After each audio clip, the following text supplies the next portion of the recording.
आप सभी का फिर से स्वागत है मेरे चैनल आयुर्वेद रीना पर। आज हम देखने वाले हैं शल्य तंत्र का चैप्टर नंबर 8, जो कि है मर्म के बारे में। मर्म यानी कि वाइटल पॉइंट्स, ऐसा एनसीआईएसएम की पीडीएफ में है।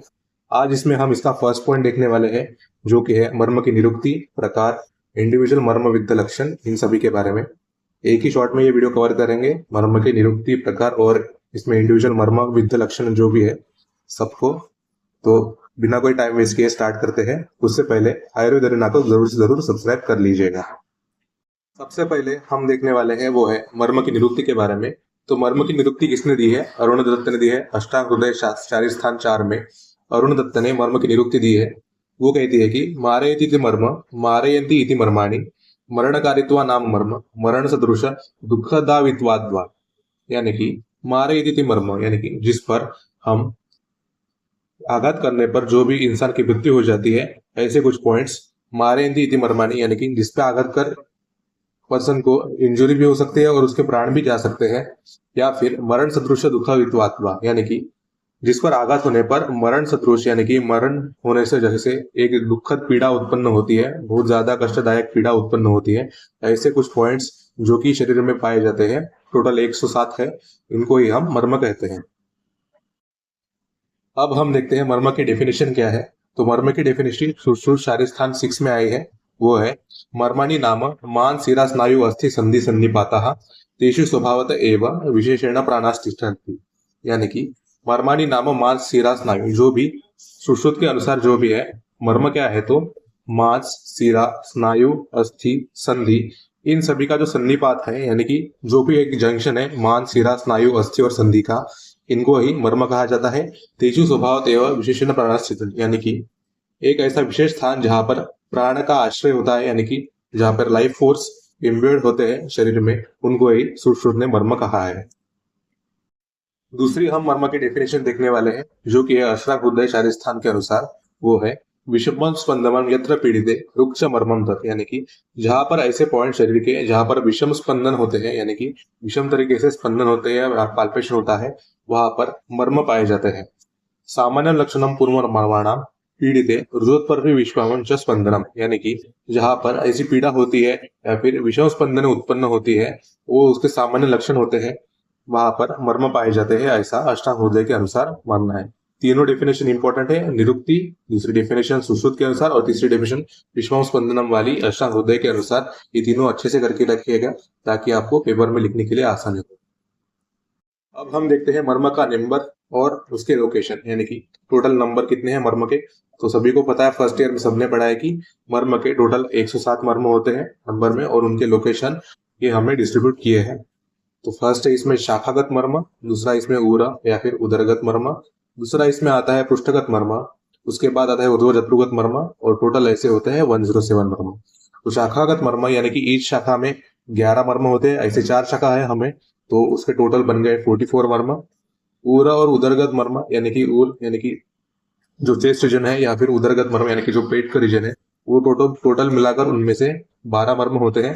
पृष्ठगत मर्म यानी कि जो बैक में प्रेजेंट रहते हैं मर्म, वो 14 है इन नंबर। ऊर्ध्वजत्रुगत मर्म यानी कि जो भी जत्रु के ऊपर रहते हैं, यानी कि जो शीर वगैरह में उपस्थित रहते हैं, ऐसे 37 मर्म टोटल रहते हैं। इनकी हमने एडिशन कर ली तो टोटल 107 आते हैं सुश्रुत के अनुसार, और वाग्भट के अनुसार भी 107 ही मर्म है। शाखागत मर्म का सबसे पहले हम डिस्ट्रीब्यूशन देखते हैं। तो शाखागत मर्म एक शाखा में तो 11 होते हैं, और ऐसे हमें 4 शाखा है तो इससे 4, यानी कि टोटल 44 मर्म होते हैं शाखागत मर्म। ऐसे अधो शाखागत और ऊर्ध्व शाखागत, ऐसे 2 पार्ट में हमने डिवीजन किया है। ऊर्ध्व शाखागत सबसे पहले देखते हैं, यानी कि अपर लिम्ब के, और दूसरे बार में देखते हैं अधो शाखागत, यानी कि जो लोअर लिम्ब में प्रेजेंट होते हैं। तो क्षिप्रा, तल हृदय, कुर्च, कुर्च शिरा, ये जो 4 है, यहाँ पर भी ऐसे ही 4 है, कुर्च, क्षिप्रा, तल हृदय, कुर्च, कुर्च शिरा। अर्धोगत या फिर ऊर्ध्वगत शाखा में दोनों ऐसे ही पाए जाते हैं। यहाँ पर जो चेंज आता है जो ये है मणिबंध और गुल्फ का। तो मणिबंध यानी कि वृष्ट होता है, और गुल्फ यानी कि एंकल जॉइंट होता है। दूसरे बात इसके बाद आता है इंद्रबस्ती, जो कि कॉमन पाया जाता है दोनों में। जानू और कुपर संधि, यानी कि जो कुपर यानी कि एल्बो जॉइंट होता है, जानू यानी कि नी जॉइंट होता है, ये इसमें अलग पाए जाते हैं। आनी इसमें सेम पाया जाता है। तीसरा डिफरेंस इसमें आता है वो है भाव्य और उर्वी का, जो कि प्रेजेंट होता है, ये भाव्य आम में प्रेजेंट रहता है कर्पूर संधि के ऊपर, और ये उर्वी रहता है, ये भी जानु संधि के ऊपर प्रेजेंट रहता है। लोहिताक्ष इसमें कॉमन रहता है। और लास्ट में जो आता है डिफरेंस वो है कक्षधर और विटप के बारे में। तो कक्षधर और विटप, कक्षधर अपर लिप में रहता है और विटप लोअर लिप में प्रेजेंट रहता है। मैक्सिमम मर्म यहाँ पर सेम ही दिए गए हैं इसमें, जो कि नाम सेम है लेकिन लोकेशन इसकी अलग अलग रहती है। नाम कौन कौन से सेम है तो शिप्रा, तलहृदय, कुर्चा, कुर्चक्षीरा, इंद्रबस्ती, आनी और लोहिताक्षा, ये इसमें कॉमन नाम है। डिफरेंस किस पे आते हैं तो ये गुल्फो और मणिबंध का डिफरेंस आता है एक। दूसरा इसमें आता है जानो और गुरुपर संधि का। तीसरा डिफरेंस आता है इसमें पूर्वी और भावी का। और लास्ट का डिफरेंस जो आता है वो है विटप और कक्षधर का। ये हो गए ऊर्ध्वगत और अधोगत शाखा के मर्म के बारे में। अब हम देखते हैं उरोगत मर्म के बारे में, उदरगत मर्म और पृष्ठगत मर्म के बारे में। तो उरोगत मर्म कौन से रहते हैं? उर यानी कि चेस्ट रीजन होता है, जो भी मर्म चेस्ट में प्रेजेंट रहते हैं उनको उरोगत मर्म कहा जाता है। दूसरा इसमें आता है उदरगत मर्म, यानी कि जो भी स्टमक रीजन में मर्म पाए जाते हैं उनको उदरगत मर्म कहते हैं। और तीसरा इसमें आता है पृष्ठगत मर्म, जो कि बैक रीजन में पाए जाते हैं ऐसे मर्म, उनको हम पृष्ठगत मर्म कहते हैं। उरोगत मर्म सबसे पहले देखते हैं। तो टोटल उरोगत मर्म 5 रहते हैं। इनके नाम है हृदय, स्तनमूल, स्तनरोहित, अपलाप, अपलस्तंभ। इनकी याद रखने की जो ट्रिक है यहाँ पर, उरोगत में सबसे पहले हृदय, तो ये कॉमन सी बात है, हृदय एक ही होता है। स्तनमूल और स्तनरोहित आप पेयर में याद रख सकते हैं, स्तनमूल 2 रहते हैं और स्तनरोहित भी 2 रहते हैं। अपलाप, अपस्तंभ इनको भी आप पेयर में रख सकते हैं, ताकि ये ए से स्टार्ट होते हैं, इसको हम पेयर बनाएंगे। अपलाप और अपस्तंभ भी, ये भी नंबर में 2-2 रहते हैं ईच। उसके बाद हम देखते हैं उदरगत मर्म के बारे में। तो उदरगत मर्म यानी कि स्टमक में जो भी पाए जाते हैं, तो सिंपल सी बात है, गुदा, बस्ती और नाभि, GBN आप याद रखिएगा। GBN यानी कि उदरगत मर्म, तीनों की संख्या एक ही होती है और ये वाइटल फंक्शन प्रोवाइड करते हैं बॉडी को। तीसरा इसमें आता है पृष्ठगत मर्म। पृष्ठगत मर्म यानी कि जो बैक साइड में या फिर बैक रीजन में प्रेजेंट रहने वाले मर्म रहते हैं, ये सभी संख्या में 2 रहते हैं ईच। आप देखिएगा, अब हम पेयर बनाएंगे। जो कटिकतरुम कुकुंदर रहता है वो भी 2-2 रहते हैं। नितंब पार्श्वसंधि भी रहते हैं, वो भी 2-2 रहते हैं। और जो बृहति अंशफलक अंश भी रहते हैं वो भी यहाँ पर 2-2 प्रेजेंट रहते हैं। तो ये है पृष्ठगत मर्म। 1 2 3 4 5 6 7 यानी कि टोटल 14 रहते हैं यहाँ पर पृष्ठगत मर्म। 3 उदरगत मर्म रहते हैं और उरोगत मर्म 5 रहते हैं। यानी कि ये जो 5 है ये एक्चुअली टाइप्स है। टोटल संख्या तो इनकी ऐसे ऐड की जाए तो 1 और ये जो 8 हो गए, इसमें टोटल 9 हो गए उरोगत मर्म। इनके टोटल 3 होते हैं और 2 into 7 यानी कि टोटल यहाँ पर पृष्ठगत मर्म 14 रहते हैं और टाइप के अनुसार ये तो 7 है। ऐसे कटिकतरुम कुकुंदर, नितंब पार्श्वसंधि, बृहति अंशफलक अंश, ऐसे पृष्ठगत मर्म यहाँ पर दिए गए। अब हम देखते हैं ऊर्ध्व चतुर्भुज मर्म, यानी कि जतु के ऊपर कौन से मर्म प्रेजेंट होते हैं उनको बारे में। तो ऊर्ध्व चतुर्भुज मर्म जो भी रहते हैं उनको हम 2 पार्ट में डिवाइड करते हैं। वो है शिरोगत मर्म, यानी कि जो सिर में प्रेजेंट रहते हैं, और ग्रीवागत मर्म, यानी कि जो ग्रीवा यानी कि जो भी हमारी नेक रीजन रहती है उसमें प्रेजेंट रहने वाले मर्म के बारे में। तो शिरोगत मर्म देखते हैं सबसे पहले। तो ये है विधुर, अफना, अपांग, आवर्त, पेट, शंख, स्थपनी, सीमंत, श्रृंगाटक और अधिपति। ये है शिरोगत मर्म। ग्रीवागत मर्म होते हैं धमनी, मातृका और भ्रूकटिका, ये होते हैं ग्रीवागत मर्म। तो विधुर और फन, ये जो भी यहाँ पर हमने पेयर दी है VPAAUS, ऐसे हम याद रखेंगे इनको। सभी ये 2 रहते हैं ईच ऑफ नंबर। विधुर और फन भी 2 रहते हैं। अपांग, आवर्त 2 रहते हैं। यहाँ पर उत्क्षेप और शंखक ये भी 2-2 ही रहते हैं।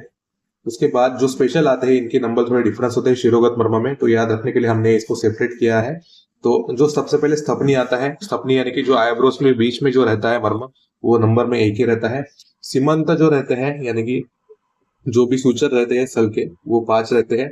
श्रृंगाटक यानी कि जो स्पिनॉइड बोन में प्रेजेंट रहता है मर्म, वो 4 रहते हैं। और जो अधिपति रहता है क्राउन रीजन पर, वो 1 रहता है मर्म। तो यहाँ पर एक जो मर्म वाले हैं वो है स्थपनी और अधिपति। सीमंत 5 रहते हैं और श्रृंगाटक यहाँ पर 4 रहते हैं। ये याद रखिएगा शिरोगत मर्म में। ग्रीवागत मर्म की नंबर भी डिफरेंस रहते हैं। तो सबसे पहले हम भ्रूकटिका करेंगे, क्योंकि ये 2 नंबर है। फिर 2 से हम डबल करेंगे तो वो है धमनी आता है, और 6 आते हैं। और धमनी से हम डबल करेंगे तो आते हैं मातृका, जो कि नंबर में 8 रहते हैं। तो भ्रूकटिका, धमनी और मातृका, ऐसे हम 2 4 8 याद रखेंगे भ्रूकटिका, धमनी और मातृका के बारे में। स्ट्रक्चर वाइज क्लासिफिकेशन देखते हैं मर्मों का। तो आचार्य सुश्रुत और आचार्य वाग्भट ने इनका क्लासिफिकेशन दिया है। यहाँ पर गौर करने वाली बात यह है कि आचार्य वाग्भट ने एक स्पेशल टाइप ऑफ मर्म बताया है, वो है धमनी मर्म, और उनकी स्पेशल संख्या 9 दी है। यही MCQ में ज्यादातर पूछा जाता है कि धमनी मर्म की संख्या कितनी है। वो नौ है और आचार्य वाग्भट ने सिर्फ धमनी मर्म का जिक्र किया है। वैसे तो हम आचार्य सुश्रुत का ही फॉलो करते हैं, जो कि मांस 11 रहते हैं, शिरा मर्म 41 रहते हैं, स्नायु मर्म 27 रहते हैं, अस्थि मर्म 8 रहते हैं, संधि मर्म 20 रहते हैं और धमनी मर्म जो स्पेशल टाइप है वो है 9, जो कि आचार्य वाग्भट ने बताया गया है। टोटल दोनों का भी 107 ही आता है, क्योंकि ये स्ट्रक्चर वाइज क्लासिफिकेशन है। मर्म की लोकेशन या फिर जो भी स्ट्रक्चर है वो चेंज नहीं हुआ है एक्चुअली, बस इन्होंने टाइप ऑफ स्ट्रक्चर में डिफरेंस बताया है आचार्य वाग्भट ने। जैसे मांस मर्म सुश्रुत के अनुसार 11 है तो वाग्भट ने उन्हें 10 ही बताया है। सिरा मर्म 41 है सुश्रुत के अनुसार तो 37 यानी कि 4 कम कर दिए वाग्भट ने। स्नायु मर्म 27 है यहाँ पर और यहाँ पर भी 4 कम कर लिए तो 23 आ गए वाग्भट में। बाकी 8 और 20 यहाँ पर सेम रखे गए, यानी कि अस्थि और संधि मर्म जो है वो दोनों ने सेम रखे हैं। यहाँ पर जो नंबर कम हुआ है आचार्य वाग्भट ने, वहां पर उन्होंने जो 9 ऐड किया है धमनी मर्म स्पेशलाइज, उनमें वो ऐड किए गए। तो दोनों की जो सम आती है टोटल 107 ही आती है आचार्य सुश्रुत और आचार्य वाग्भट के अनुसार। सिर्फ आपको धमनी मर्म याद रखने हैं जो कि टोटल 9 होते हैं। सबसे पहले हम देखते हैं मांस मर्म के बारे में, यानी कि ऐसे मर्म जहां पर मांस की प्रबलता ज्यादा दिखाई देती है, ऐसे मर्म को मांस मर्म कहते हैं। तो तल हृदय, इंद्रबस्ती, गुद और स्तनरोहित ये मांस मर्म कहलाते हैं। तल हृदय ये कुर्च और कुर्चशील के साइड में जो स्ट्रक्चर प्रेजेंट रहता है वहां पर तल हृदय रहता है। इंद्रबस्ती यानी कि जो भी फोराम या फिर पैर का मिडल पार्ट रहता है उसको इंद्रबस्ती कहते हैं। गुद सभी को पता है और स्तनरोहित ये भी मांस मर्म में आता है।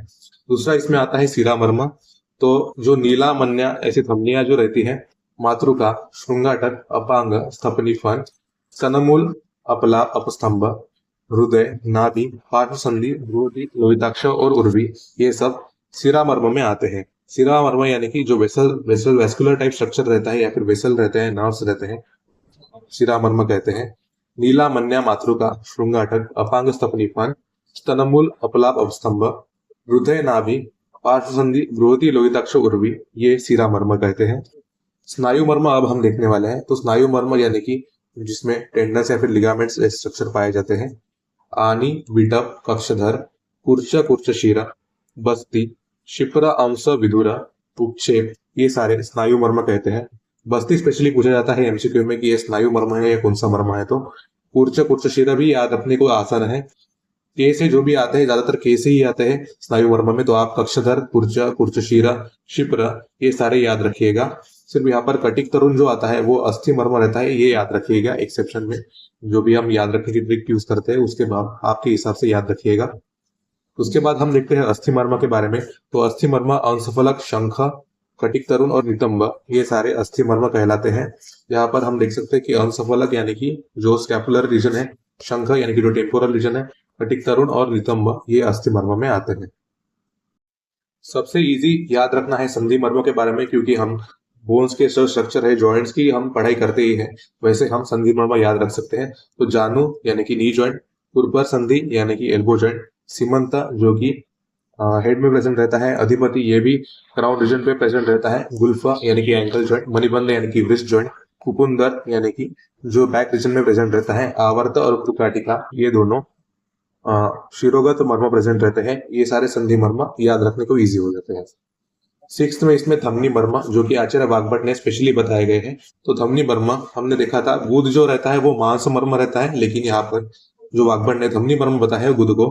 अपस्तंभ यहाँ पर 2 है, विधुर 2 है और श्रृंगाटक यहाँ पर 4 है। ऐसे धमनी मर्म की टोटल संख्या 9 हो गई। और यहाँ पर टोटल जो स्ट्रक्चर है वो तो 4 ही है, लेकिन वो नंबर में वेरी करते हैं इसलिए वो टोटल बन जाते हैं 9। ऐसे वाग्भट ने बताया है धमनी मर्म के बारे में। तो गुद, अपस्तंभ, विधुर और श्रृंगाटक ये धमनी मर्म याद रखिएगा। अब हम देखते हैं effect wise classification of the मर्म, यानी कि इफेक्ट ऑफ इंजुरी, यानी इंजुरी कैसे होती है, उसके कौन से इफेक्ट देखने को मिलते हैं मर्म के आघात पर, उसके बारे में हम क्लासिफिकेशन देखने वाले हैं। तो ये टोटल 5 टाइप में हम डिस्ट्रीब्यूट करते हैं इफेक्ट वाइज क्लासिफिकेशन। तो उसमें आता है पहला सद्य प्राणहर, दूसरा है कालांतर प्राणहर, तीसरा है विषलग्न, चौथा है वैकल्यकर और 5वां है इसमें रुजाकर। सद्य प्राणहर यानी कि जो तत्काल मृत्यु का कारण बनता है उसको हम सद्य प्राणहर कहते हैं, जो कि फर्स्ट टाइप है। उसके टोटल नंबर 19 रहते हैं और यहाँ पर अग्नि महाभूत की प्रधानता रहती है। इफेक्ट ऑन इंजुरी यहाँ पर देखते हैं, immediate loss of agni mahabhuta which leads to quick death और death within the 7 days। हमने देखा था कि जो मर्म रहते हैं वो प्राणों का अधिष्ठान रहता है, यानी कि उसमें लाइफ फोर्स इम्ब्यूड रहती है। वहां पर अग्नि महाभूत का भी प्रधानता होती है। जैसे ही अग्नि बुझ जाए तो वहां पर क्विक डेथ हो जाती है या फिर 7 दिनों में उसकी डेथ हो जाती है। ऐसा सध्यम प्राणहर मर्म रहते हैं। दूसरा इसमें है कालांतर प्राणहर। कालांतर प्राणहर मर्म यानी कि जो कि समय से उसकी डेथ हो जाती है या फिर जिसको 1 महीना लगता है डेथ होने में, ऐसे कालांतर मर्म प्राणहर मर्म रहते हैं। वो टोटल इन नंबर 33 रहते हैं। उसमें अग्नि और सोम यानी कि अग्नि और जल महाभूत प्रधानता होती है। उसमें immediate loss of agni mahabhuta but gradual loss of soma mahabhuta retains prana and death occurs after some period within 1 month. यानी कि यहाँ पर अग्नि महाभूत की तो लॉस हो जाती है जल्दी से, लेकिन जो सोम महाभूत है, जलवायु महाभूत है, उसका रिटेंशन हो जाता है, जिससे प्राण तो रहते हैं लेकिन जो डेथ होती है वो धीरे धीरे होती है। इसको कालांतर प्राणहर बोलते हैं। थर्ड इसमें है वो है विषलग्न। विषलग्न याद करने में सीखिए, मतलब इजी है। थर्ड है विषलग्न, तो इसका नंबर भी 3 ही है और ये वायु महाभूत प्रधान रहते हैं। तो विषलग्न क्या रहता है कि एक जो भी शल्य अगर गड़ा रहता है मर्म में, तो उसमें क्या रहता है, जब तक वो गड़ा रहता है तो उसमें प्राण रहते हैं। जैसे ही हमने शल्य निकाल गया तो उसमें पर्सन की डेथ हो जाती है। अगर ये विषलग्न मर्म में अगर शल्य गड़ा हुआ रहे और वो पस फॉर्मेशन होने के बाद अपने आप अगर निकल जाए तो पेशेंट सर्वाइव करता है। ऐसे में विषलग्न मर्म की पहचान हम करते हैं, जो कि वायु महाभूत प्रदान रहते हैं। शल्य निकालने से ये वायु का भी निर्हरण हो जाता है, ये भी बाहर निकल जाता है, इसलिए प्राण नहीं बचते पेशेंट के। फोर्थ है इसमें वैकल्यकर। वैकल्यकर मर्म टोटल 44 इन नंबर होते हैं और ये सोम महाभूत प्रधान रहते हैं। सोम यानी कि जल महाभूत प्रधान। It is the marma causing disabilities as these are soma प्रोमिडम due to firmness and fullness sustain life. यानी कि ये जो वैकल्यकर मर्म होते हैं, यानी कि वैकल्यकर से हमें समझ में आ रहा है कि एक विकलांगता आने वाले मर्म है, जिससे विकलांगता आ जाती है, फुलनेस आ जाती है या फिर डिसेबिलिटी आ जाती है। ऐसे जो मर्म रहते हैं वो टोटल 44 रहते हैं और सोम महाभूत प्रधान वो रहते हैं। फिफ्थ इसमें वो है रुजाकर मर्म। रुजाकर मर्म टोटल नंबर 8 रहता है उसके, और ये अग्नि और वायु प्रधान रहते हैं।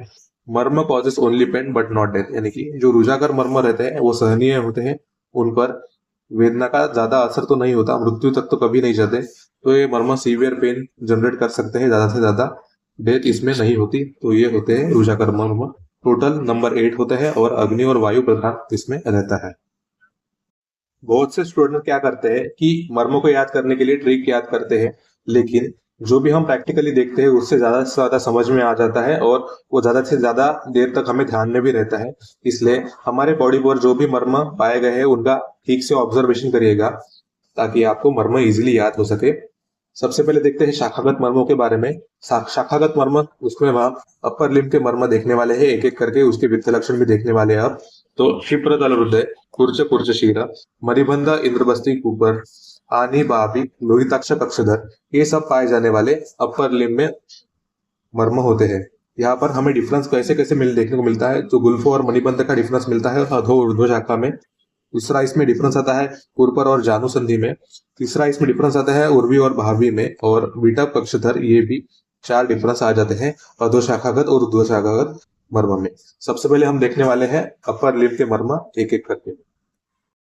ऊर्ध्व शाखागत मर्म में सबसे पहले जो आता है वो है क्षिप्र मर्म। क्षिप्र मर्म हम देखते हैं उसकी लोकेशन सबसे पहले between the thumb and index finger.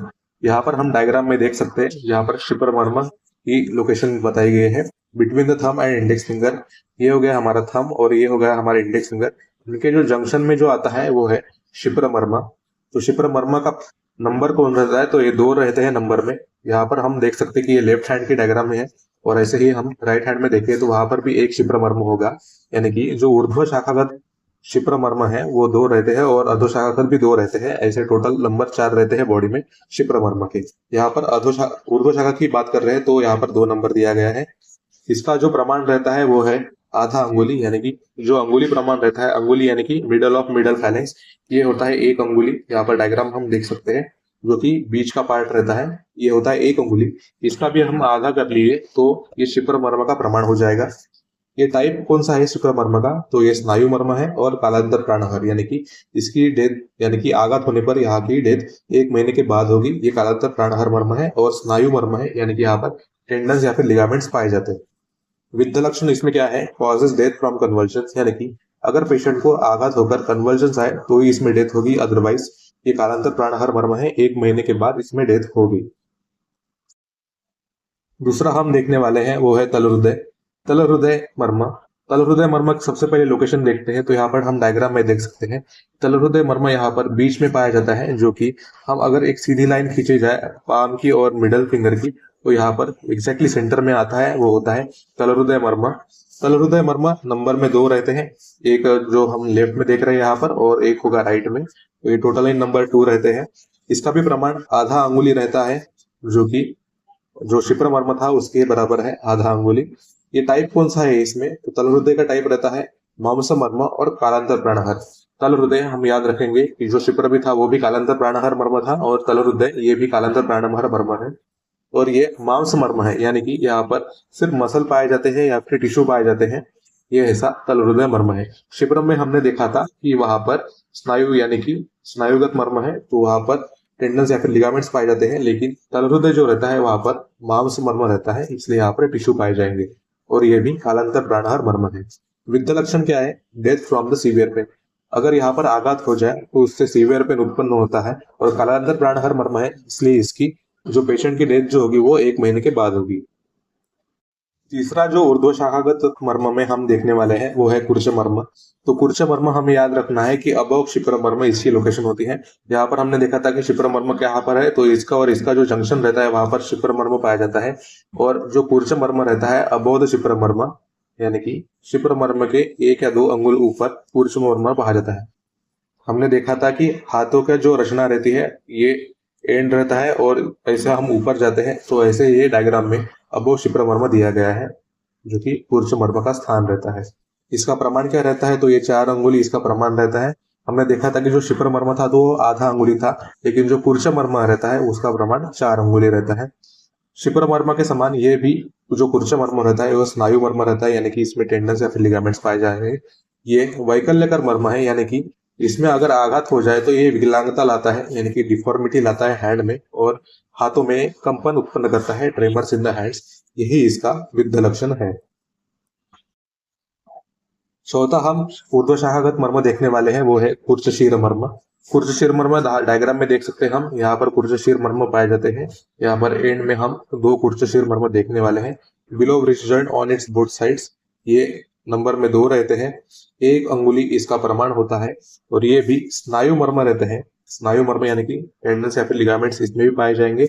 और ये रुजाकर मर्म है। रुजाकर मर्म यानी कि इन पे आघात होने के बाद व्यक्ति की मृत्यु नहीं होती लेकिन वेदना होती है, यही इसका विद्ध लक्षण रहता है। सीवियर पेन होता है आघात होने पर, और स्वेलिंग यानी कि शो इसमें आ जाता है, ये इसका विद्ध लक्षण होता है। उसके बाद हम देखने वाले हैं वो है मणिबंध मर्म। मणिबंध मर्म सबको ही पता है, मणिबंध यानी कि व्रिस्ट जॉइंट रहता है, तो व्रिस्ट पर पाए जाने वाला जो भी मर्म है वो है मणिबंध मर्म। यहाँ पर हम उसकी लोकेशन व्रिस्ट जॉइंट ही लिखेंगे। टोटल नंबर इसके 2 रहते हैं मणिबंध मर्म के, और इसका प्रमाण जो रहता है वो रहता है 2 अंगुली, इसका प्रमाण है। मणिबंध मर्म 2 नंबर में होते हैं, 2 अंगुली इसका प्रमाण है।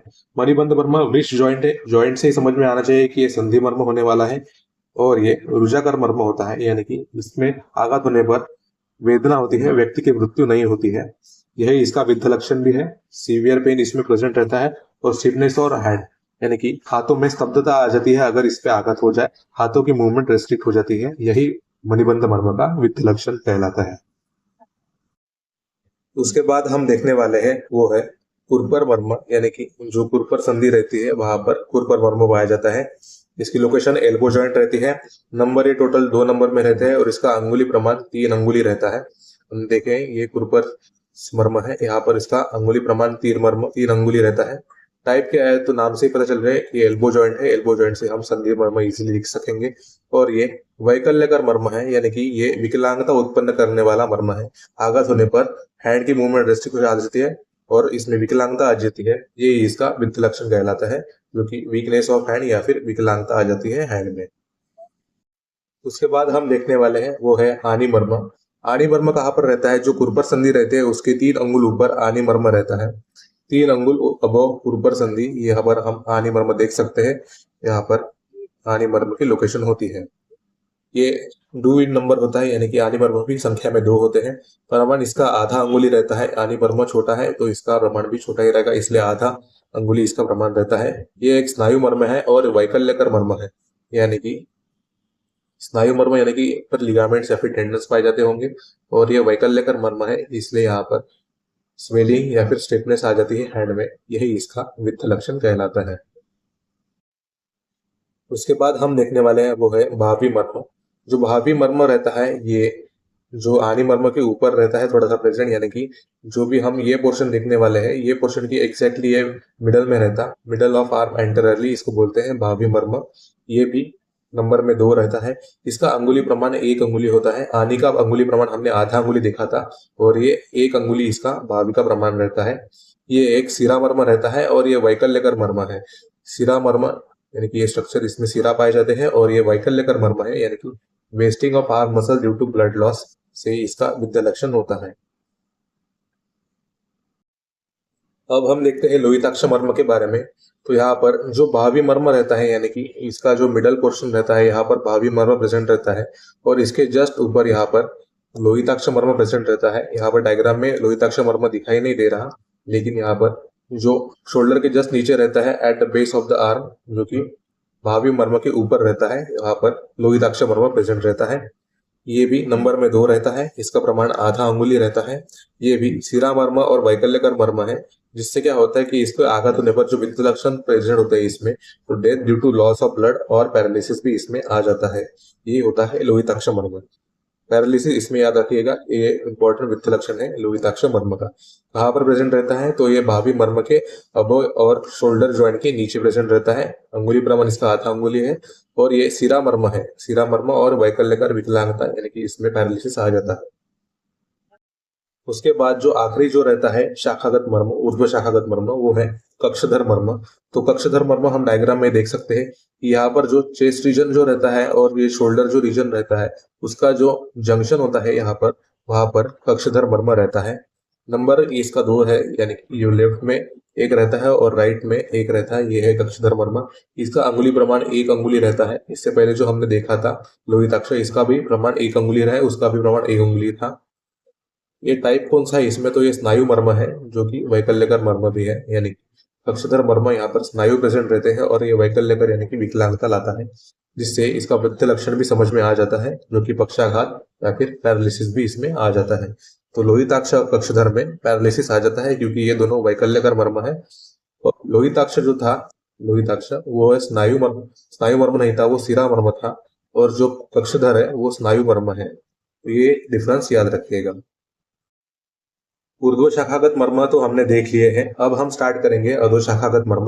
अधो शाखागत मर्म में जो गुल्फा आता है, जानुसंधि आती है, पूर्वी आता है, और जो विटप आता है, यही 4 डिफरेंट आ जाते हैं ऊर्ध्व शाखागत से। तो अधो शाखागत मर्म हम एक एक करके उसके लोकेशन और उसके टाइप्स भी देखेंगे। तो जो शिप्र मर्म रहता है, जो नीचे भी प्रेजेंट रहता है, यानी कि अधोशाखागत मर्म में भी शिप्र मर्म आता है। शिप्र आता है, कुर्चा आता है, तलहृदय और कुर्चशीर, ये चारों मर्म नीचे भी प्रेजेंट रहते हैं।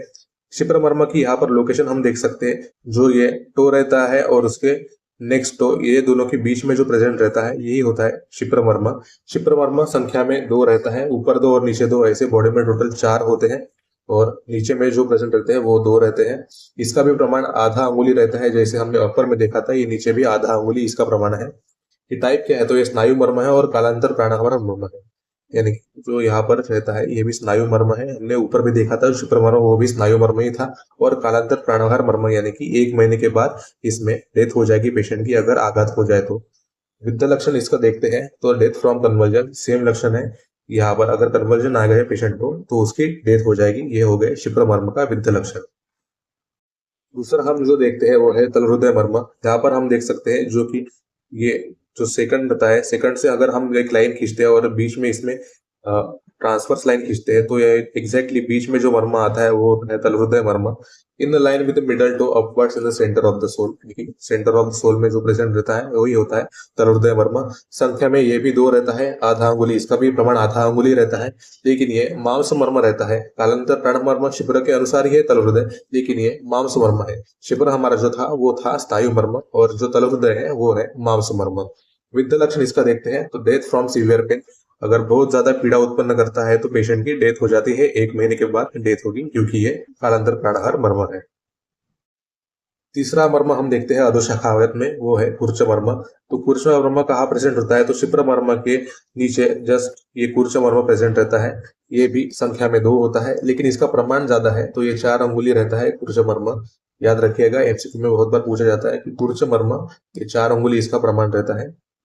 देखिएगा, ये 4 अंगुली प्रमाण इसका रहता है। टाइप क्या है, तो ये स्नायु मर्म है। शिप्र के जैसा ही ये कुर्च मर्म जो रहता है ये भी स्नायु मर्म है, लेकिन ये कालांतर प्राणहार मर्म नहीं है, बल्कि ये वैकल्यकर मर्म है, यानी कि एक विकलांगता ला जाता है, यानी कि चलने में दिक्कत आ जाना, बेंडिंग ऑफ फुट्स, ट्रेमलिंग, ये इसका विरुद्ध लक्षण होता है। उसके बाद जो देखने वाले हैं वो है गुल्फो मर्म। तो गुल्फो मर्म यानी कि नाम से पता चल रहा है कि एंकल जॉइंट है, लोकेशन भी इसकी एंकल जॉइंट ही हम लिखेंगे। नंबर क्या है इसमें, तो गुल्फा 2 पाए जाते हैं और इसका प्रमाण 2 अंगुली रहता है। गुल्फा का प्रमाण 2 अंगुली है और इसका नंबर भी 2 अंगुली है। टाइप क्या है, तो ये संधि मर्म है और रुजाकर मर्म है। गुल्फा यानी कि एंकल जॉइंट, जॉइंट हम बोल रहे हैं तो ये संधि मर्म होने वाला है, संधि मर्म। और उसके बाद ये रुजाकर मर्म भी है, यानी कि पेशेंट की डेथ नहीं होगी, सिर्फ यहाँ पर वेदना और स्टिफनेस आ जाएगी, या फिर लिंपिंग ऑफ फुट इसमें विरुद्ध लक्षण पाया जाता है। उसके बाद हम देखने वाले हैं वो है इंद्रबस्ती मर्म।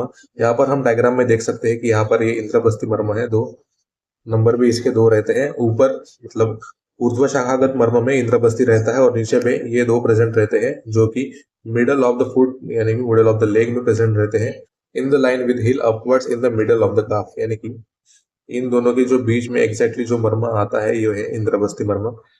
ये भी 2 ही रहते हैं, प्रमाण इसका आधा अंगुली रहता है। याद रखिएगा, जो कुर्च था वो दिखने में तो छोटा था, लेकिन उसका प्रमाण 4 अंगुली था, लेकिन जो इंद्रबस्ती यहाँ पर है इसकी लोकेशन ये आधा अंगुली ही होता है, तो इसका प्रमाण आधा अंगुली है, ये याद रखिएगा। टाइप्स क्या है, तो ये मांस मर्म है, यानी कि यहाँ पर पेशियों की संख्या ज्यादा होगी इसलिए मांस मर्म है। कालांतर प्राणहार मर्म है, यानी कि 1 महीने के बाद व्यक्ति की मृत्यु हो जाएगी अगर इस पे आघात हो गया है तो। विरुद्ध लक्षण में देखते हैं death by severe blood loss, अगर ज्यादा ब्लड लॉस भी हो जाता है तो भी इंद्रबस्ती मर्म में डेथ हो जाएगी और उसका प्राण हरण हो जाएगा पेशेंट का। उसके बाद जो देखने वाले हैं वो जानू मर्म। तो जानू मर्म की जो लोकेशन होती है वो है नी जॉइंट, यानी कि जानू के जस्ट प्रेजेंट रहता है, ये है जानू मर्म, जिसको नी जॉइंट में प्रेजेंट रहता है। 2 इन नंबर रहता है, यानी कि यहाँ पर 1 और यहाँ पर 1, ऐसे 2 पाए जाते हैं। प्रमाण इसका 3 अंगुली रहता है, ये भी याद रखिएगा, जानू मर्म का प्रमाण हमेशा होता जाता है कि ये 3 अंगुली रहता है। टाइप्स क्या है, तो ये संधि मर्म है, क्योंकि जानू मर्म जानू संधि में प्रेजेंट रहेगा तो संधि मर्म होगा। वैकल्यकर मर्म है, यानी कि विकलांगता लाता है, लेमनेस और लिंपिंग ऑफ फूड ये प्रेजेंट करता है अगर इसमें आघात हो जाए, यही इसका विरुद्ध लक्षण भी होता है। उसके बाद हम देखते हैं वो है आनी मर्म। जो जानू मर्म के 3 अंगुल ऊपर जो प्रेजेंट रहता है वो होता है आनी मर्म। आनी मर्म की लोकेशन आप देख लीजिए याद से, ये होता है आनी मर्म। 2 प्रेजेंट होते हैं दोनों साइड में, इसका प्रमाण भी आधा अंगुली रहता है, जैसा हमने देखा था कि इंद्रबस्ती का प्रमाण भी आधा अंगुली रहता है, तो इससे आनी का प्रमाण भी यहाँ पर आधा अंगुली ही रहता है। ये भी स्नायु मर्म है और वैकल्यकर मर्म है, यानी कि वैकल्यकर विकलांगता लाता है, स्नायु मर्म है। ठीक है, विरुद्ध लक्षण इसमें क्या आ जाता है, तो स्वेलिंग आ जाती है, loss of movements of thighs, यानी कि जो भी थाइस की मूवमेंट्स है वो स्टिफ हो जाती है, रेस्ट्रिक्ट हो जाती है और उसमें स्वेलिंग आ जाती है, ये होता है आनी मर्म। अब हम देखते हैं उर्वी मर्म के बारे में। तो जो आनी मर्म था वो तो जानू मर्म के ऊपर था, लेकिन ये जो आनी मर्म है इसके भी ऊपर एक मर्म प्रेजेंट रहता है, वो रहता है उर्वी मर्म। उर्वी मर्म की हम लोकेशन लिखेंगे middle of the thighs anteriorly, यानी कि मिडल ऑफ द थाइस में प्रेजेंट रहता है, ये होता है उर्वी मर्म। दोनों साइड में 2 रहते हैं, यानी कि 1 in each side, total number 2 रहते हैं उर्वी मर्म के। इसका प्रमाण क्या रहता है, तो 1 अंगुली इसका प्रमाण रहता है, उर्वी मर्म का प्रमाण 1 अंगुली रहता है। सिरा मर्म है और ये वैकल्यकर मर्म है। हमने देखा था कि वैकल्यकर मर्म सबसे ज्यादा रहते हैं फुट को, और ये सिरा मर्म भी है। इसमें जो विरुद्ध लक्षण आते हैं वो है swelling and loss of moment of thigh. Same है, जो भी हमने देखा था कि जो आनी मर्म था वही उसके समान ही उर्वी के विरुद्ध लक्षण भी पाए जाते हैं, जो कि स्वेलिंग आ जाती है और loss of moments of thigh, यानी कि restriction of the movement of the legs हो जाती है। उसके बाद हम देखने वाले हैं वो है लोहिताक्ष मर्म। लोहिताक्ष मर्म हमने ऊपर भी देखा था, यहाँ पर भी लोहिताक्ष मर्म हमने देखने को मिलता है। तो अबव और below the hip joint at the base of the thigh, यानी कि ग्रोइन रीजन में जो पाए जाने वाला मर्म है वो है लोहिताक्ष मर्म। संख्या में दो रहता है, यानी कि एक यहाँ पर और एक यहाँ पर, ऐसे दो संख्या में पाया जाता है। प्रमाण इसका क्या होता है, तो आधा अंगुली इसका प्रमाण होता है रोहिताक्ष मर्म का। ये एक शिरा मर्म है और ये वैकल्यकर मर्म भी है। याद रखिएगा, ये शिरा मर्म है और ये वैकल्यकर मर्म है, जिससे death from the loss of blood और पैराप्लेजिया या फिर हेमीप्लेजिया इसका ये विद्ध लक्षण होता है। लॉस ऑफ ब्लड से भी इसका डेथ हो जाता है और पैराप्लेजिया हेमीप्लेजिया भी इसमें उत्पन्न हो जाता है, ये इसका विद्ध लक्षण कहलाता है। उसके बाद हम देखने वाले हैं वो है विटप मर्म। यहाँ पर विटप मर्म देख सकते हैं कि इसकी लोकेशन यहाँ पर दी गई है ग्रोइन रीजन में। तो लोकेशन हम लिखेंगे in between groin and scrotum, यानी कि स्क्रोटम और ग्रोइन के बीच में जो यहाँ पर मिडल जो पोर्शन होता है वहां पर विटप मर्म पाया जाता है। संख्या में दो रहता है, प्रमाण इसका एक अंगुली रहता है विटप मर्म का। टाइप क्या है, तो ये स्नायु मर्म है। यहाँ पर हमने बस्ती देखा था, बस्ती एक्चुअली स्नायु मर्म ही रहता है, तो ऐसे भी विटप मर्म भी स्नायु मर्म ही है और ये वैकल्यकर मर्म है। ऑफ कोर्स इसका विद्ध लक्षण में क्या आता है, तो इम्पोर्टेंसिया आ जाते हैं या फिर ओलिगोस्पर्मिया हमें देखने को मिलता है। तो ये हो गया विटप मर्म के बारे में। शाखागत मर्म तो हमने कवर कर लिए हैं। अब हम देखने वाले हैं जो उदरगत मर्म रहते हैं, यानी कि स्टमक में पाए जाने वाले जो भी मर्म है, तीन ही मर्म है, उनके बारे में एक एक करके देखते हैं। तो गुदा, बस्ती और नाभि, इन तीनों का एक एक करके देखते हैं। तो सबसे पहला आता है वो है गुदमर्म। गुदमर्म की लोकेशन हम देखने वाले हैं। तो गुदमर्म सबको ही पता है कि जो लार्ज इंटेस्टाइन का जो एंड पार्ट रहता है, टर्मिनल पार्ट, वहां पर गुदमर्म का लोकेशन होता है। संख्या में एक एक होता है गुदमर्म का। जो अंगुली प्रमाण ज्यादातर पूछा जाता है, तो गुद में चार वर्ड्स आते हैं, तो इसका प्रमाण भी चार अंगुली होगा, ऐसे आप याद रखिएगा। गुदमर्म का टाइप क्या रहता है, तो सबसे पहले हमने देखा जो मांस मर्म में चार जो आता है, तलहृदय, गुदा, ये गुदा जो होता है वो भी मांस मर्म रहता है। और ये सद्य प्राणहर मर्म है, यानी कि तुरंत इस पे आघात होने पर मृत्यु हो जाती है, यही इसका विद्ध लक्षण भी कहलाता है। सडन डेथ पेशेंट की हो जाती है अगर इस पे आघात हो जाए। तो ये मांस मर्म और सद्य प्राणहर मर्म है। गुद अंगुली प्रमाण इसका चार अंगुली है और गुदा एक ही होता है। ये इसका हो गया गुद मर्म के बारे में। तो बस्ती मर्म भी गुद मर्म के प्रमाण में संख्या में एक ही होता है। बस्ती मर्म एक स्नायु मर्म है, जो कि अंगुली प्रमाण इसका चार अंगुली सेम गुद के समान ही होता है, चार अंगुली इसका प्रमाण रहता है। लोकेशन इसका क्या है, तो inside the pelvis which is receptacle of urine, यानी कि यूरिन जिसमें से पास होती है वही बस्ती मर्म होता है, जिसमें यूरिन स्टोर होती है, पेल्विस के अंदर ये रहता है। विद्ध लक्षण क्या कहलाता है इसका, तो injury to the cause death except the injury due to urinary calculus, जिसमें इंजुरी होने पर पेशेंट की डेथ हो जाती है, लेकिन जो यूरिनरी कैलकुलस रहता है उससे अगर इंजुरी हो जाए तो पेशेंट की डेथ नहीं होती, इसका कहना है। ये भी सद्य प्राणहर मर्म में आता है, क्योंकि ये दश प्राणायतन में से भी एक कहलाता है और ये स्नायु मर्म भी है, जिससे आघात होने पर व्यक्ति की तुरंत मृत्यु हो जाती है। नाभि मर्म अब हम देखने वाले हैं। तो गुद और बस्ती के प्रमाण ये भी नाभि मर्म जो रहता है वो संख्या में एक रहता है और इसका प्रमाण भी चार अंगुली रहता है। गुद, बस्ती, नाभि तीनों का प्रमाण चार अंगुली रहता है। लोकेशन क्या है, तो नाभि हम सबको पता है कि स्टमक और लार्ज इंटेस्टाइन के बीच में जो रहता है वो रहता है नाभि मर्म। टाइप क्या है, तो ये शिरा मर्म था। हमने जो गुद देखा था वो था मांस मर्म, जो बस्ती हमने देखा था वो था स्नायु मर्म, और जो नाभि जो है ये है शिरा मर्म। तीनों की तीनों सद्य प्राणहर मर्म है, तीनों का प्रमाण चार अंगुली है और सडन डेथ आ जाती है, ये इसका विद्ध लक्षण होता है। उदरगत मर्म हमने अभी कवर कर लिए हैं। अब हम देखने वाले हैं उरोगत मर्म में। तो उरोगत मर्म में टोटल नंबर 9 आते हैं, लेकिन इसमें हम पांच ही मर्म देखते हैं, वो है हृदय, स्तनमूल, स्तनरोहित, अपलाप, अपस्तंभ के बारे में। सबसे पहले देखते हैं हृदय के बारे में। हृदय के सबसे पहले हम लोकेशन देखने वाले हैं in between two breast near the opening of the cardiac end of the stomach. It is seat of सत्व, रज एंड तम, यानी कि जो हृदय जो रहता है यहाँ पर वो सत्व, रज, तम, ये तीनों जो त्रिगुण रहते हैं उनका स्थान रहता है। In between two breads near the opening of the cardiac and, जो कि स्टमक का जो कार्डियक एंड रहता है उसकी तरफ और दो स्तनों के बीच में हृदय मर्म प्रेजेंट रहता है। संख्या में एक रहता है और इसका प्रमाण भी चार अंगुली रहता है। ये जो हृदय रहता है वहां पर हम देख सकते हैं कि आर्टरीज और वेसल ज्यादा से ज्यादा पाए जाते हैं, इसलिए ये शिरा मर्म कहलाते हैं। सद्य प्राणहर मर्म है क्योंकि हृदय सबसे ज्यादा इंपॉर्टेंट हमारा वाइटल ऑर्गन है, इसलिए सद्य प्राणहर भी है और ये शिरा मर्म भी है। शिरा मर्म हमारा जो नाभि था ये भी हमारा शिरा मर्म था, तो इससे हम याद रखेंगे कि हृदय भी है, शिरा मर्म है। विद्ध लक्षण इसका सडन डेथ ही होता है। ऑब्वियसली बात है, हृदय पर आघात हो जाए तो व्यक्ति की तुरंत मौत हो जाती है। अब हम देखते हैं स्तनमूल मर्म के बारे में। तो स्तनमूल नाम से ही हमें याद आ रहा है कि जो स्तन के मूल में यानी कि नीचे जो प्रेजेंट रहेगा 2 अंगुल below the breast on either side of the chest, वही होता है स्तनमूल मर्म। स्तनमूल मर्म संख्या में 2 होता है, इसका अंगुली प्रमाण भी 2 ही अंगुली रहता है। टाइप क्या है, तो हमने जो नाभि और जो हृदय देखा था उसी की तरह ये भी एक शिरा मर्म ही है, लेकिन ये सद्य प्राणहर नहीं बल्कि कालांतर प्राणहर मर्म है स्तनमूल। याद रखिएगा, स्तनमूल ये जो नीचे प्रेजेंट रहता है स्तनों के, वो कालांतर प्राणहर मर्म है और ये शिरा मर्म भी है जो हमने हृदय में भी देखा था। विद्ध लक्षण क्या है इसका, तो ये death from cough of filling the chest inside, यानी कि कफ अगर अंदर चेस्ट में अगर भर जाए तो व्यक्ति की मृत्यु हो जाती है। कालांतर प्राणहर है इसलिए 1 महीने में इसमें व्यक्ति की मृत्यु हो जाती है। उसके बाद हम ये देखने वाले हैं वो है स्तनरोहित मर्म। स्तनरोहित मर्म की डेफिनेशन देखते हैं। यहाँ पर स्तनरोहित मर्म की हम डायग्राम में देख सकते हैं कि अबोव द निपल्स 2 अंगुल और either side of the chest, यानी कि निपल के जो 2 अंगुल ऊपर जो रहता है प्रेजेंट वो रहता है स्तनरोहित मर्म। स्तनरोहित मर्म का जो नंबर रहता है ये भी 2 रहता है, लेकिन इसका प्रमाण जो रहता है वो रहता है आधा अंगुली प्रमाण। स्तनमूल का प्रमाण हम देखा जो 2 अंगुली था, लेकिन स्तनरोहित का प्रमाण ये आधा अंगुली है, ये याद रखिएगा। ऊपर का जो है वो कम है यानी कि आधा, और स्तनमूल जो रहता है वो होता है 2 अंगुली, तो इसे याद रखिएगा। टाइप क्या है, तो ये मांस मर्म है। जो स्तनरोहित है ये मांस मर्म है।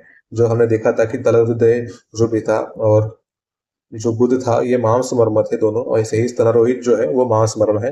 कालांतर प्राणहर मर्म है। जो भी स्तनरोहित और स्तनमूल दोनों है वो दोनों भी कालांतर प्राणहर मर्म है, यानी कि अगर इस पर आघात हो जाए तो व्यक्ति की मौत 1 महीने के बाद होती है।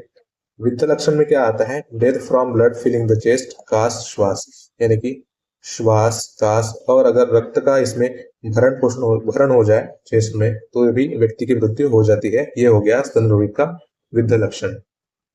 उसके बाद जो देखने वाले हैं वो है अपलाप मर्म। यहाँ पर हम डायग्राम में देख सकते हैं कि अपलाप मर्म की लोकेशन क्या है। Below the shoulder joint at the top of the flanks, यानी कि फ्लैंक्स के ऊपर और शोल्डर जॉइंट के नीचे यहाँ पर अपलाप ये देखने को मिलता है। ये भी संख्या में 2 रहता है। इसका अंगुली प्रमाण आधा अंगुली रहता है। ये शिरा मर्म है। हार्ट के करीब है अपलाप, तो इसका शिरा मर्म ही होगा। कालांतर प्राणहर मर्म है, यानी कि 1 महीने के बाद मृत्यु होने वाला ये मर्म है। विद्ध लक्षण में क्या देखते हैं, तो death due to putrefaction of the blood, यानी कि अगर यहाँ पर ब्लड का फॉर्मेशन हो गया और ब्लड सड़ जाए तो इसमें डेथ हो जाती है पेशेंट की। ये हो गया अपलाप का जो विद्ध लक्षण होता है उसके बारे में। उसके बाद जो देखने वाले हैं वो है अपस्तंभ मर्म। अपलाप के जस्ट नीचे जो देखने वाले हैं लेटरल साइड पर वो होता है अपस्तंभ मर्म। अपस्तंभ मर्म अपलाप के जस्ट लेटरल साइड के नीचे में पोर्शन में अपस्तंभ मर्म पाया जाता है। ये भी संख्या में 2 रहता है। इसका भी अंगुली प्रमाण आधा अंगुली है। ये भी कालांतर प्राणहर मर्म है और ये भी शिरा मर्म है, यानी कि अपलाप का और अपस्तंभ दोनों भी सेम टाइप के मर्म है। संख्या में 2, इसका अंगुली प्रमाण भी आधा अंगुली दोनों का रहता है। दोनों भी शिरा मर्म है और दोनों भी कालांतर प्राणहर मर्म है। विद्ध लक्षण अपस्तंभ के देखते हैं। Death from vata in the chest, accumulation of the producing काश्वास, यानी कि अगर ये वात जो रहता है वात दोष, इसका जो संचारण अगर हो जाए चेस्ट रीजन में, एक्युमुलेशन हो जाए तो ये कास और श्वास उत्पन्न करता है। क्योंकि जो अपस्तंभ रहता है ये वात व नाड़ी का जो भी चैनल रहता है उसको कैरी करता है अपस्तंभ मर्म।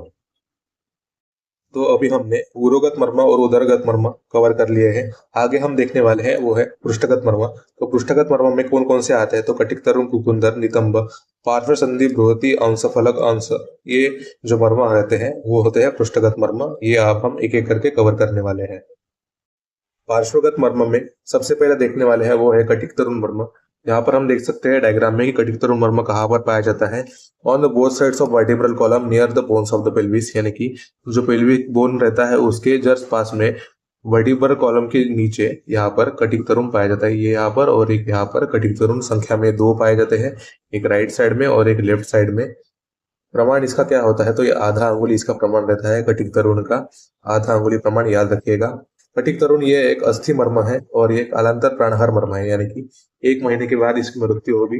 अस्थि मर्म है ये कटिक तरुण, क्योंकि ये वर्टिब्रल कॉलम और पेल्विक बोन के जस्ट पास में प्रेजेंट रहता है, इसलिए इसको अस्थि मर्म कैटेगरी में हम डालते हैं। विद्ध लक्षण क्या है, death from the loss of the blood, anaemia, loss of complexion, यानी कि वर्ण का निकल जाना, अनीमिया आ जाना और ब्लड का लॉस हो जाना, इससे भी कटिक तरुण मर्म में विद्ध लक्षण आ जाता है और व्यक्ति की मृत्यु हो जाती है। उसके बाद जो देखने वाले हैं वो है कुकुंदर मर्म। कुकुंदर मर्म की यहाँ पर हम लोकेशन देखने वाले हैं। कुकुंदर मर्म यहाँ पर प्रेजेंट होता है। यहाँ पर जो डॉट दिए गए हैं वहां पर कुकुंदर मर्म प्रेजेंट रहता है। लोकेशन में हम लिखेंगे भी on the both sides of the vertebral column on the outer side of the Botox of the flank, यानी कि जो फ्लैंक के जस्ट ऊपर जो रहता है बटॉक्स के दोनों साइड में, वहां पर कुकुंदर मर्म पाया जाता है। संख्या में ये भी 2 रहता है। कटिंग तरुण के जस्ट सेम यहाँ पर इसका प्रमाण भी आधा अंगुली ही रहता है।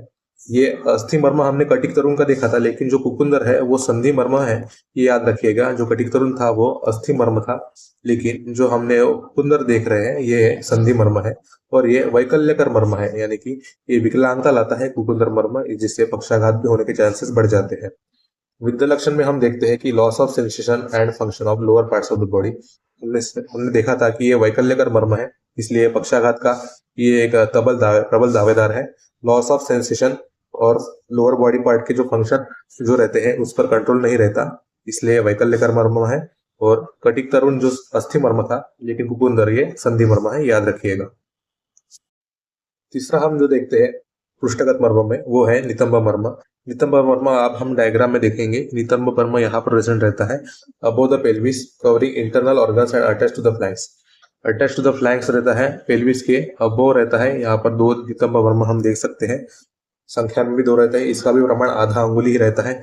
कटिक तरुण, कुकुंदर और नितंब ये तीनों का प्रमाण आधा अंगुली ही है। ये अस्थि मर्म है। जो कटिक तरुण हमने सबसे पहले देखा था वो भी अस्थि मर्म था, और जो नितंब है वो भी अस्थि मर्म है। तो नितंब और कटिक तरुण ये हो गए अस्थि मर्म, और जो हमने कुकुंदर देखा था कुकुंदर वो है संधि मर्म। याद रखिएगा, एमसीक्यू में ये पूछा जाता है। तो ये अस्थि मर्म है। ये भी कालांतर प्राणाहार मर्म है, यानी कि 1 महीने में पेशेंट की डेथ होगी अगर इस पर आघात हो गया तो। विद्या लक्षण में क्या आता है? Death due to wasting of the lower part of the body and debility, यानी यहाँ पर नितंब जो रहता है इस पर अगर आघात हो गया तो डेबिलिटी यानी कि विकलांगता आ जाती है, डेथ हो जाती है पेशेंट की। पार्श्व संधि मर्म के बारे में अब हम देखने वाले हैं। तो ये पार्श्व संधि जो मर्म है वो ऑब्लिकली प्रेजेंट रहती है, हिप बोन में अबोव द बुटॉक्स प्रेजेंट रहती है। संख्या में पार्श्व संधि 2 ही रहती है, इसका भी प्रमाण आधा अंगुली ही होता है। हमने देखा था कि जो कटिक तरुण था, नितंब था, कुकुंदर था, इन सभी का प्रमाण आधा अंगुली ही होता है, और जो पार्श्व संधि है इसका भी प्रमाण आधा अंगुली ही है। ये एक सिरा मर्म है, कालांतर प्राण मर्म है। हमने जो नितंब देखा था ये भी कालांतर प्राणहर मर्म था, वैसे ही जो पार्श्व संधि है ये भी कालांतर प्राणहर मर्म है, और ये सिरा मर्म है, ये अलग है। यहाँ पर हमने देखा जाए तो कटिक तरुण था वो था अस्थि मर्म, कुकुंदर जो था वो है संधि मर्म, नितंब था वो है अस्थि मर्म, लेकिन जो पार्श्व संधि है वो अलग है इन तीनों से, वो है सिरा मर्म। इसका विद्या लक्षण क्या है? तो accumulation of the blood in the abdomen, यानी कि एब्डोमिनल रीजन में ब्लड का फॉर्मेशन या फिर अक्यूमुलेशन हो जाना, ये पार्श्व संधि का वित्त लक्षण कहलाता है। अब हम देखते हैं बृहति मर्म के बारे में। यहाँ पर हम डायग्राम में देख सकते हैं कि बृहति मर्म यहाँ पर प्रेजेंट रहते हैं, जो कि स्तनमूल जो रहते हैं ना, स्तनमूल के अगर हम एग्जैक्टली अपोजिट देखें पिछले साइड में तो बृहति का वहां पर लोकेशन होता है either side of vertebral column के। संख्या में ये भी 2 रहते हैं बृहति, इनका भी प्रमाण सेम आधा अंगुली रहता है। पार्श्व संधि के अनुसार ही बृहति भी एक सिरा मर्म है और कालांतर प्राणहर मर्म है, ये भी याद रखिएगा। दोनों सेम टाइप के मर्म है, बृहति और पार्श्व संधि दोनों ही सिरा मर्म है, दोनों की प्रमाण आधा अंगुली है, और दोनों भी कालांतर प्राणहर मर्म है। विद्या लक्षण में अब हम देखने वाले कि profound haemorrhage and death due to complication, यानी कि कॉम्प्लिकेशन अगर हो जाए पेशेंट में, प्रोफाउंड हेमरेज भी हो जाए तो पेशेंट की डेथ होना कॉमन सी बात है बृहति मर्म के बारे में। उसके बाद जो है वो है अंशफलक मर्म। अंशफलक मर्म यहाँ पर प्रेजेंट रहता है, जो कि स्कैपुलर रीजन में प्रेजेंट रहता है on 2 sides of vertebral column near Trika, यानी कि जो त्रिक संधि रहती है वहां के पास में अंशफलक प्रेजेंट होता है। ये भी नंबर में 2 होता है, इसका भी प्रमाण आधा अंगुली ही होता है, जैसे हमने बृहति, पार्श्व संधि, कुकुंदर, कटिक तरुण, नितंब और ये जो मर्म देखे थे इन सभी का प्रमाण था आधा अंगुली। जो अंशफलक है इसका भी प्रमाण आधा अंगुली है। जो हमने कटिक तरुण देखा था जो कि अस्थि मर्म था, ये भी अंशफलक जो है ये भी अस्थि मर्म ही है, क्योंकि ये स्कैपुलर रीजन में आता है, अस्थि मर्म है। और ये वैकल्यकर मर्म है, यानी कि ये विकलांगता प्रोवाइड करता है। विकलांगता आने से क्या होता है कि हेमीप्लेजिया और पैराप्लेजिया हो जाएगा, पक्षाघात होने के चांसेस यहाँ पर बढ़ जाते हैं। विद्या लक्षण में क्या आता है? Loss of tactile sensation and emaciation of the haath, यानी कि हाथों का ऐसे गल जाना, यानी कि कोई भी सेंसेशन ना रहना, ऐसा लगना कि हाथ अब से ऐसे अटैच ही नहीं है बॉडी से, उसका कोई कंट्रोल नहीं है, ये इसका वित्त लक्षण कहलाता है। उसके बाद हम देखने वाले हैं वो है अंशमर्म। अंशमर्म यहाँ पर प्रेजेंट रहता है, एक यहाँ पर और एक यहाँ पर, ऐसे 2 अंशमर्म प्रेजेंट रहते हैं, संख्या में 2 रहते हैं। इसका भी प्रमाण आधा अंगुली ही रहता है। तो जो और पृष्ठगत मर्म जो भी है उसका सभी का प्रमाण आधा अंगुली है, ये भी एमसीक्यू के लिए आ जाता है। ये अंश जो मर्म है, यहाँ पर हम अंश यानी कि शोल्डर से कोरिलेट करते हैं, लेकिन शोल्डर से हमें अस्थि मर्म इसको कंसीडर नहीं करना है, बल्कि ये एक स्नायु मर्म है। अंश मर्म यानी कि एक स्नायु मर्म है। वैकल्यकर मर्म है क्योंकि ये इस पर आघात अगर हो गया तो ये विकलांगता लाता है, इसलिए वैकल्यकर मर्म है। युद्ध लक्षण में हम देखते हैं तो ये स्टिफनेस ऑफ द आर्म यानी कि loss of sensation of the movement या फिर सेंसेशन का लॉस हो जाना, हाथों का स्टिफ हो जाना, ये इसका विद्या लक्षण कहलाता है। अब हम देखने वाले हैं वो है ऊर्ध्वगत जत्रुगत मर्म। ऊर्ध्व जत्रुगत मर्म में इसका हम दो पार्ट में डिवीजन करते हैं, वो है शिरोगत मर्म और दूसरा इसमें आता है ग्रीवागत मर्म। तो सबसे पहले ये तीनों कवर कर लेते हैं ग्रीवागत मर्म के बारे में। तो ग्रीवागत मर्म में 4 धमनी, 8 मातृका और 2 क्रुकाटिका, ऐसे टोटल नंबर 14 आ जाते हैं ग्रीवागत मर्म में। तो हमने याद रखा था कि के डी एम ये ट्रिक याद रखी थी, 2 4 8, ये इजी ट्रिक है ग्रीवागत मर्म याद रखने की। तो के से आता है क्रुकाटिका, डी से आता है धमनी और जो एम से आता है वो है मातृका, ये नंबर रहता है। सबसे पहले देखते हैं हम ग्रीवागत मर्म के बारे में। तो नीला और मन्या मर्म जो रहता है, यहाँ पर नीला और यहाँ पर मन्या जो कि ग्रीवा में प्रेजेंट रहते हैं, on either side of trachea 2 number में रहता है, यानी कि यहाँ पर 2 नीला और यहाँ पर 2 मन्या, यहाँ पर ऐसे टोटल नीला और मन्या मिलाकर 4 ये ऐसे मर्म रहते हैं। इनका प्रमाण जो रहता है वो रहता है 4 अंगुली, इनका प्रमाण रहता है। नीला और मन्या टोटल 4 है और इनका प्रमाण भी 4 अंगुली है, ऐसा याद रखिएगा। टाइप्स क्या है, तो ये मन्या प्रेजेंट में मन्यावदृषि प्रेजेंट रहते हैं, तो ये शिरा मर्म है और ये वैकल्यकर मर्म है। यानी कि अगर इसमें विकृति आ जाए तो हमारी जो मूवमेंट रहती है हेड की वो भी स्टिफ हो जाती है। विद्या लक्षण में हम देखने वाले हैं कि dumbness, abnormalities of the voice, loss of taste sensation, यानी कि जो हमें टेस्ट का सेंसेशन होता है वो भी चले जाता है, वॉइस में भी एबनॉर्मेलिटीज आ जाती है और डमनेस आ जाती है, यानी कि हेड रीजन की मूवमेंट भी स्टिफ हो जाती है। दूसरा हम जो देखने वाले हैं वो है मातृका मर्म। मातृका मर्म टोटल नंबर 8 रहते हैं, यहाँ पर हम डायग्राम में देख सकते हैं कि ये मातृका मर्म है। मातृका मर्म हम लेटरली यहाँ पर देख सकते हैं, यहाँ पर प्रेजेंट रहता है मातृका मर्म। 4 यहाँ पर और 4 यहाँ पर, ऐसे 4 और 4 मिलाकर टोटल 8 नंबर रहते हैं मातृका मर्म के। प्रमाण भी इसका 4 अंगुली ही रहता है। ये भी जो नीला मल्ल्या थे सिरा मर्म थे, वो भी मातृका भी जो है वो भी सिरा मर्म ही है। सद्य प्राण हर मर्म है मातृका, यानी कि तात्काल इसमें मृत्यु आ जाती है, सडन डेथ इसमें हो जाती है, यही इसका विद्या लक्षण भी कहलाता है। तीसरा इसमें जो आता है वो है क्रुकाटिका मर्म। संख्या में 2 रहता है, इसका प्रमाण आधा अंगुली ही रहता है। ये संधि मर्म है, इसका लोकेशन अब हम देखने वाले हैं। जो हेड और नेक का जो जंक्शन होता है पीछे के साइड में, यहाँ पर ये 2 क्रुकाटिका मर्म हम देखने को मिलते हैं। इनका प्रमाण आधा अंगुली रहता है। ये एक संधि मर्म है, हमने देखा था जो मातृका और मन्या था वो सिरा मर्म थे, लेकिन जो क्रुकाटिका है ये अलग है, ये संधि मर्म है और ये वैकल्यकर मर्म है। यहाँ पर विद्या लक्षण अब हम देखने वाले हैं कि हेड की शेकिंग, यानी कि बार बार शिरों का कंपन हो जाता है, ऐसा ये क्रुकाटिका मर्म का विद्या लक्षण होता है। हमने ग्रीवागत मर्म तो कंप्लीट कर लिया है, अब हम जाएंगे शिरोगत मर्म के बारे में। तो शिरोगत मर्म में कौन कौन से आते हैं, तो विदुर, फन, अपांग, आवर्त, उच्छेप और शंखा, ये सभी जो रहते हैं वो 2-2 रहते हैं। यहाँ पर स्पेलिंग मिस्टेक हो गई है, तो यहाँ पर उच्छेप चाहिए था।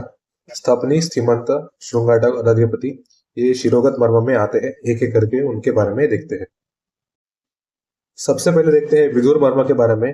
तो विदुर मर्म यहाँ पर प्रेजेंट रहता है, जो कि एयर जो पिना रहता है उसके जस्ट नीचे प्रेजेंट रहता है, at below of the ear से इसका लोकेशन होता है। संख्या में विदुर मर्म 2 रहते हैं, एक राइट साइड में और एक लेफ्ट साइड में रहता है। प्रमाण इसका अर्धा अंगुली रहता है, यानी कि आधा अंगुली इसका प्रमाण है। ये एक स्नायु मर्म रहता है और ये वैकल्यकर मर्म है। वैकल्यकर मर्म यानी कि एबनॉर्मली डेबिलिटी आ जाती है, जिससे इसका वृद्ध लक्षण डिफनेस हमको समझ में आ जाता है। स्नायु मर्म है क्योंकि कंडक्शन ऑफ हियरिंग करता है, इसका वृद्ध लक्षण होने से डिफनेस आ जाती है। तो दूसरा जो मर्म है वो है फर्ण मर्म। फर्ण मर्म की यहाँ पर हम लोकेशन देखेंगे, तो फर्ण मर्म जो कि नो नॉस्ट्रिल की जो रहते हैं ओपनिंग उसके साइडवेज प्रेजेंट रहता है, ये होता है फर्ण मर्म। संख्या में ये 2 रहते हैं और इसका भी अंगुली प्रमाण 2 अंगुली रहता है। ये सिरा मर्म रहता है और ये वैकल्यकर मर्म भी होता है। सिरा मर्म हम समझ सकते हैं कि दोनों जो नेजल ओपनिंग रहते हैं उसके साइडवेज में प्रेजेंट रहता है, तो इसलिए सिरा मर्म और वैकल्यकर मर्म, जिससे इसका विद्या लक्षण लॉस ऑफ स्मेल हो जाता है, ये भी हमें समझ में आ जाता है। तीसरा जो है वो है अपांग मर्म। अपांग मर्म जो कि आउटर कैंथस के करीब रहता है, ये है अपांग मर्म, जो कि अपांग संधि रहती है उसके जो आउटर में रहता है। ये एक सिरा मर्म रहता है, आधा अंगुली इसका भी प्रमाण होता है। संख्या में ये दो पाए जाते हैं, वैकल्यकर मर्म है और सिरा मर्म भी ये होता है। विद्या लक्षण इसका क्या है, तो लॉस ऑफ विजन या फिर ब्लड विजन अपांग मर्मों के आघात होने पर हमें देखने को मिल सकता है। अब हम देखते हैं आवर्त मर्म के बारे में। तो आवर्त मर्म का सबसे पहले लोकेशन देखते हैं। यहाँ पर जो आईब्रोज है ना, आईब्रोज के जस्ट अबो जो मर्म रहता है वो रहता है आवर्त मर्म। आवर्त मर्म संख्या में दो रहता है। इसका प्रमाण आधा अंगुली ही रहता है, जैसे हमने विधुर का देखा था।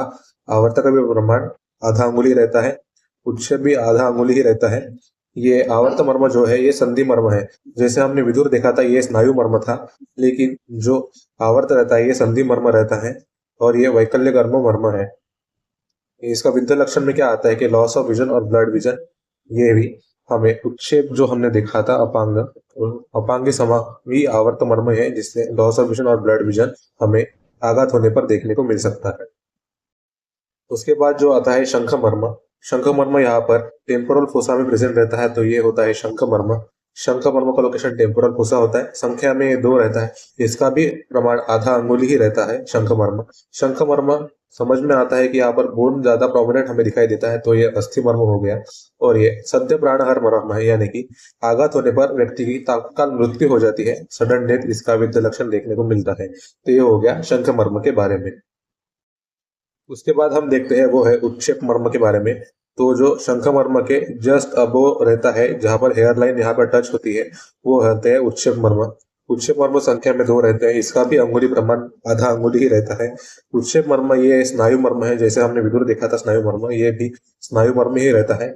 और ये विषलग्न मर्म है, यानी कि जो उत्क्षेप पर अगर आघात हो या फिर शल्य गड़ा हुआ रहे, अगर हमने शल्य को निकाल लिया तो व्यक्ति के प्राण चले जाते हैं। अगर अगर वो शल्य में पाक हो जाए या फिर पस का फॉर्मेशन हो रहा है और अपने आप अगर निकल जाए, तो व्यक्ति के प्राण बचे हुए रहते हैं।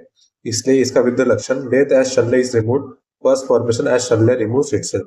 यानी कि डेथ हो जाती है अगर हम शल्य जोर जबरदस्ती करके निकालते हैं, लेकिन इसमें पस फॉर्मेशन होकर अगर शल्य अपने आप निकल जाए तो ये व्यक्ति जिंदा रहता है और उसको सिर्फ वेदना ही होती है। उससे मर्म के बाद अब हम देखते हैं स्तपनी मर्म के बारे में। तो स्तपनी मर्म कहाँ पर रहता है, जो भी ये आईब्रोज रहते हैं ना, यही आईब्रोज के जस्ट मिडल में जो रहता है स्तपनी, जहाँ पर बिंदी लगाई जाती है वहां पर स्तपनी मर्म होता है। संख्या में ये एक होता है, इसका प्रमाण भी आधा अंगुली ही होता है। ये एक सिरा मर्म है। सिरा मर्म होने से ये क्या हो गया कि ये विषलग्न मर्म भी हो गया। सिरा में जैसे हमने विष, अगर यहाँ पर शल्य गड़ा हुआ है तो व्यक्ति जिंदा रहेगा, शल्य अगर हमने निकाल लिया तो व्यक्ति की मृत्यु हो जाती है, इसलिए विषलग्न मर्म इसको कहते हैं। लेकिन पस का फॉर्मेशन अगर होता है, उसका पाक हो जाता है, अगर शल्य अपने आप निकलता है तो व्यक्ति की मृत्यु नहीं होती, सिर्फ तीव्र वेदना उसमें उत्पन्न होती है। तो ये हो गया स्तपनी मर्म के बारे में। अब हम देखते हैं सीमंत मर्म के बारे में। यहाँ पर हम डायग्राम में देख सकते हैं कि यहाँ पर अधिपति और ये सीमंत मर्म यहाँ दिए गए हैं। सीमंत मर्म यहाँ पर स्कल के अपर साइड में रहता है, जो कि junction of suture of the skull रहते हैं। और स्कल के जो सूचर कौन कौन से रहते हैं, तो कोरोनल सूचर, लैम्बर्ट सूचर, जो कोरोनल सूचर होता है, लैम्बर्ट सूचर रहता है, सजेटर सूचर और पैराइटल सूचर। ये जो चार सूचर है, इनका जो जंक्शन से जो भी बनता है वो रहता है सीमंत मर्म। संख्या में ये 5 रहते हैं, 5 सीमंत मर्म रहते हैं और इसका प्रमाण स्वपानितल संबित ये देखने को मिलता है। टाइप क्या है, तो ये सीमंत जो है ये संधि मर्म है, क्योंकि हमें देखना है यहाँ पर जंक्शन हो गए सूचर का, जो कि कोरोनल, लंबर्ट, सजाइटल और पैराइटल सूचर का जंक्शन है, इसलिए यह संधि मर्म कहलाते हैं। कालांतर प्राणहर मर्म है, क्योंकि यहाँ पर आघात होने के बाद व्यक्ति की मृत्यु 1 महीने के बाद होती है, तो इसलिए इसको कालांतर प्राणहर मर्म में डालते हैं। विद्या लक्षण इसमें क्या आता है, तो फियर, भय, ट्रॉमा इसमें आ जाता है, अनकॉन्शियसनेस आ जाती है और उसके बाद सडनली डेथ हो जाती है व्यक्ति की। तो ये हो गया सीमंत मर्म के बारे में। अब हम देखते हैं श्रृंगाटक मर्म के बारे में। तो श्रृंगाटक मर्म यहाँ पर हमें दिखाई दे रहा है, लेकिन ये प्रेजेंट यहाँ पर नहीं रहता, ये एक्चुअली इनसाइड प्रेजेंट रहता है। जो कि श्रृंगाटक मर्म एक्चुअली एक जंक्शन है। जंक्शन कौन सा है, तो स्फेनॉइड बोन में पास होने वाला जो जंक्शन है या फिर कैवर्नस साइनस जिसको बोलते हैं, इससे हम कोरिलेट करते हैं। जो common junction between the vessels of ear, nose, eyes and tongue, यानी कि ईयर, नोज, आईज और टंग्स, ये तीनों और चारों स्ट्रक्चर को जो कनेक्ट करता है वो रहता है श्रृंगाटक मर्म। संख्या में श्रृंगाटक मर्म 4 रहते हैं, याद रखिएगा। प्रमाण इसका भी स्वपानितल संमित रहता है, जैसे सीमंत 5 रहते हैं, उसका भी प्रमाण स्वपानितल संमित रहता है। टाइप क्या है, तो ये सीधा मर्म है। हमने देखा था कि जो सीमंत था वो था संधि मर्म, लेकिन जो श्रृंगाटक मर्म है ये है सीरा मर्म है। सद्य प्राणहर मर्म है यानी कि तत्काल मृत्यु इसमें से आ जाती है, यही इसका विद्ध लक्षण भी होता है। उसके बाद जो आता है वो है अधिपति मर्म। अधिपति मर्म हमने देखा कि सीमंत के जस्ट ऊपर अधिपति मर्म रहता है, जो कि क्राउन एरिया पे प्रेजेंट रहता है। लोकेशन इसका वही है। अधिपति मर्म संख्या में एक रहता है, इसका प्रमाण आधा अंगुली रहता है। टाइप क्या है, तो ये सीमंत के अनुसार ही अधिपति ये है, जो पास पास के स्ट्रक्चर है, इसलिए इसका भी संधि मर्म में हम डिवीजन करते हैं। सद्य प्राणहर मर्म है क्योंकि इससे तत्काल मृत्यु हो जाती है, यही इसका वित्त लक्षण भी होता है। तो आज के वीडियो में हमने मर्म, उसके क्लासिफिकेशन और उसके प्रमाण, विद्ध लक्षण सारा चीज कवर कर लिया है। 107 मर्मों का कवर हो गया है हमारे इस वीडियो में। वीडियो काफी लंबा बन गया है, लेकिन आप जरूर से देखिए, फर्स्ट ईयर के भी स्टूडेंट को भी भी ये वीडियो काम में आएगा। हमारा जो नेक्स्ट वीडियो होगा वो रहेगा मर्माघात चिकित्सा और सर्जिकल इंपॉर्टेंस के बारे में। ऐसे ही चैनल पर बने रहिए और आयुर्वेद अरेना का जरूर सब्सक्राइब कीजिए। Thank you for watching Ayurveda Arena.